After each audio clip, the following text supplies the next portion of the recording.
Hi, I would like to read a portion of scripture that sounds like something that would belong in the Game of Thrones book and TV series. Basically, because talking about something real, really graphic and and real and really disgusting and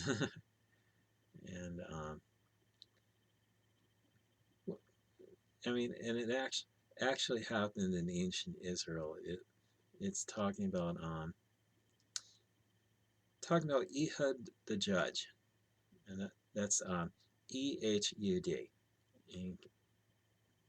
and the story is in Judges chapter 3, starting with verse 12.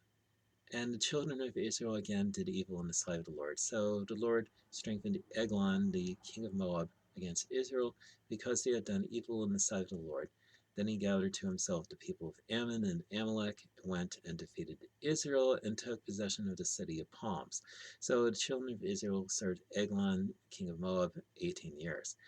But when the children of Israel cried out to the Lord raised up a deliverer for them, Ehud, the son of Gera, the Benjaminite, a left-handed man.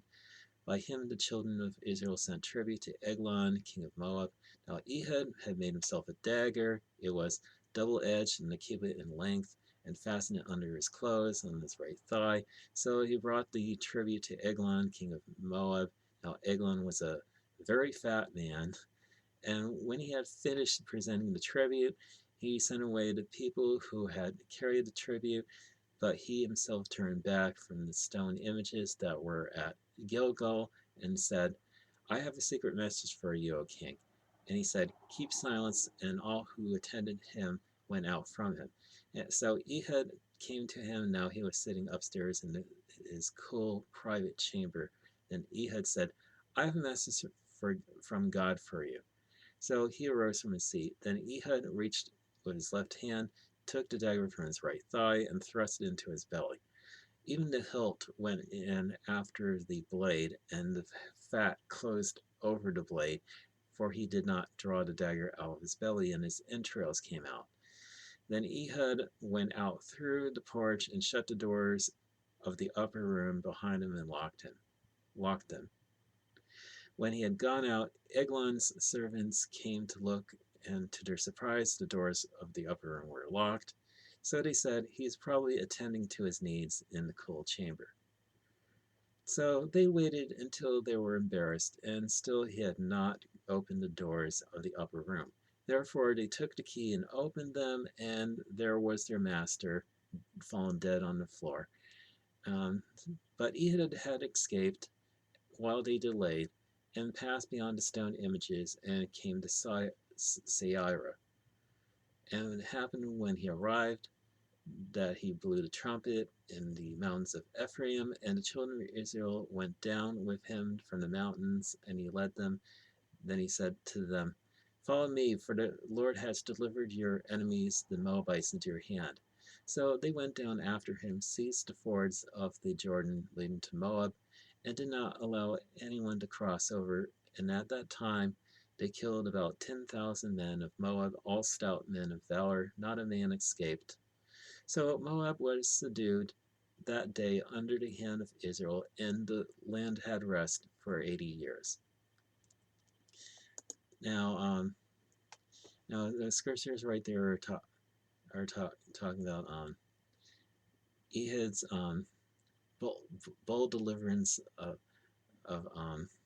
Israel by by kill by killing the king who is fat, by hiding his sword in his right thigh, and because he was a left-handed man, and guards didn't notice where he had hidden his dagger, and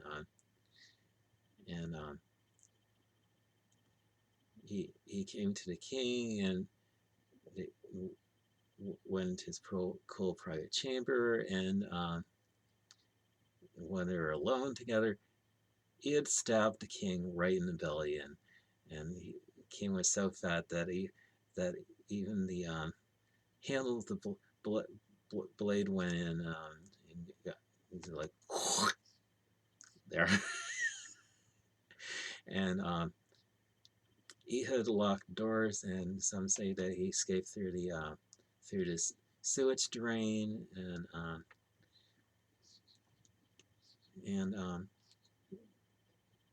and his servants were waiting outside, and they thought that he was taking a bathroom break, and they waited until they were embarrassed, and the king still hadn't come out, and so they unlocked the door and found him dead on the floor.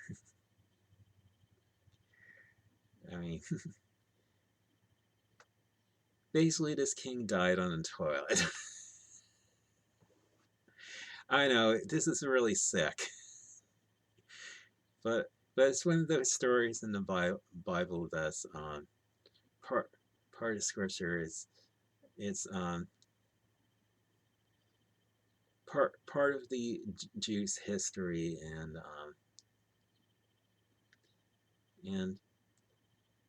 I mean this really happened, and some of these things in scripture you have to laugh about because they're just so funny.